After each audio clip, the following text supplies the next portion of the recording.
2010 ranked as the highest year for NATO casualties here in Afghanistan since the war began 10 years ago.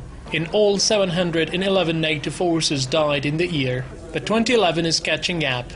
These forces are now killed every 24 hours. On Saturday, NATO announced that 5 more of its soldiers have been killed when a bomb exploded at the entrance of a joint Afghan-US base in eastern city of Laghman.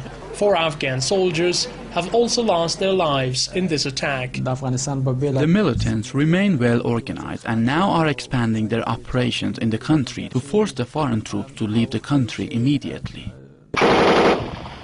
It was the latest in a series of such attacks on NATO bases here. The militants say they are against the foreign troops' presence in the country, and they have found such bombings as the most effective tactic to target them. It brought the overall number of NATO death toll this year to about 130. So the war is getting worse and worse. The US commanders are saying that the major part of the problem is in Pakistan, where the militants have an uncontrolled presence. The militants cross into Afghanistan and kill Americans, they believe. Then what are the Americans doing in Afghanistan? Most of the foreign troops here are stationed in areas bordering Pakistan, but they are not doing enough to stop the cross-border attacks. Currently, about 140,000 US-led troops are stationed here for what they say defeating Taliban and Al-Qaeda. But the number of these troops' deaths is not higher than civilian deaths.